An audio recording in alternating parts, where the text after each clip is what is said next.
Hello hi అండి, అందరికీ శుభోదయం.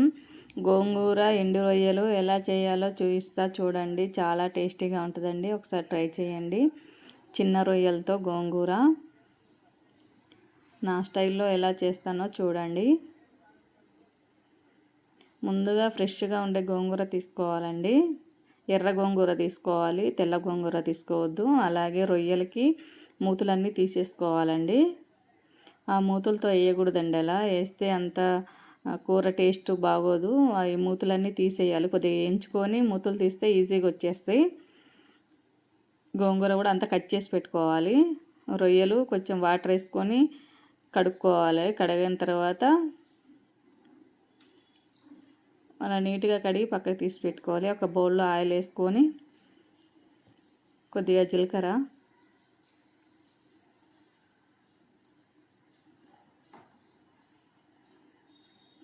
వేగిన తర్వాత ఆనియన్ వేసుకోవాలి. సన్నగా కట్ చేసుకోవాలండి. ఎంత సన్నగా కట్ చేసుకుంటే అంత టేస్ట్ ఉంటుంది. సన్నగా కట్ చేసుకొని అది గోల్డెన్ కలర్లో వచ్చిన దాకా వేయించుకోవాలి.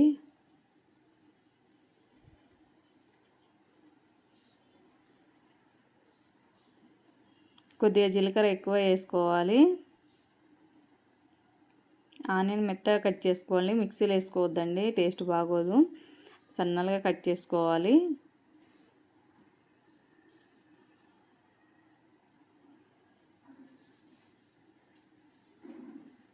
అలా గోల్డెన్ కలర్లో వచ్చేదాకా వేయించుకోవాలండి.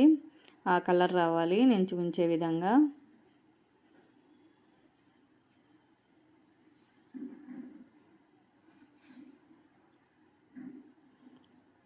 అప్పుడు కొద్దిగా మనం కడిగి పెట్టుకున్నాం కదండి, అప్పుడు అవి వేసుకోవాలి. రొయ్యలు వేసుకుని అవి కూడా కొద్దిగా ఎర్రగా వేగేలాగా వేయించుకోవాలి.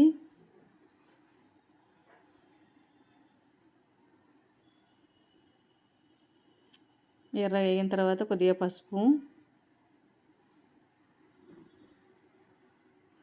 కొద్దిగా తగినంత కారం.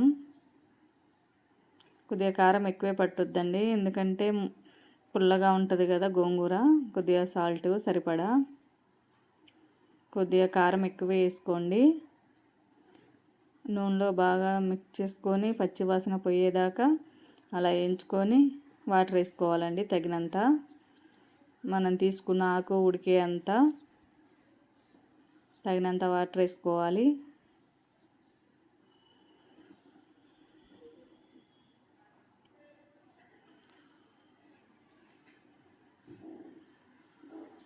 ఆ వాటర్ బాగా మసిలేలాగా అలా మసిలేటప్పుడు మనం గోంగూర దాంట్లో వేసుకోవాలండి.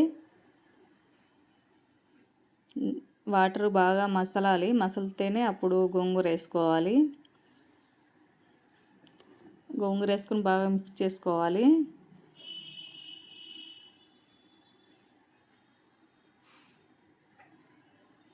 మొత్తం కలిసిపోయేలాగా.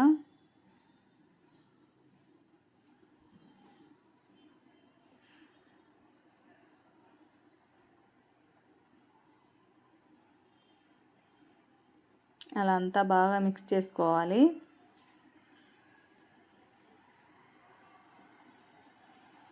అలా మిక్స్ చేసుకున్న తర్వాత మూత పెట్టుకొని ఒక 5 మినిట్స్ ఉడికించుకోవాలి.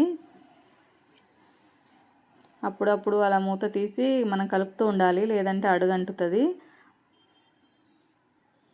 ఒక 20 నిమిషాలు పట్టుద్దండి అది ఉడికేసరికి, అంత దగ్గరికి రావాలి.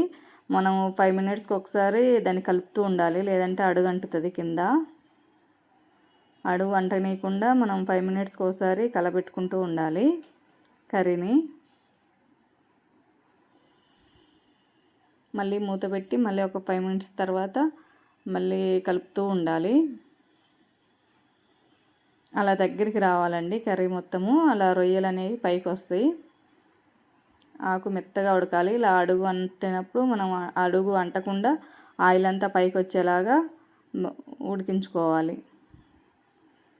అంతే అండి, ఎంతో టేస్టీగా ఉండే గోంగూర రొయ్యలు చాలా టేస్టీగా ఉంటుందండి. ఒకసారి ట్రై చేయండి. నచ్చితే లైక్ చేయండి.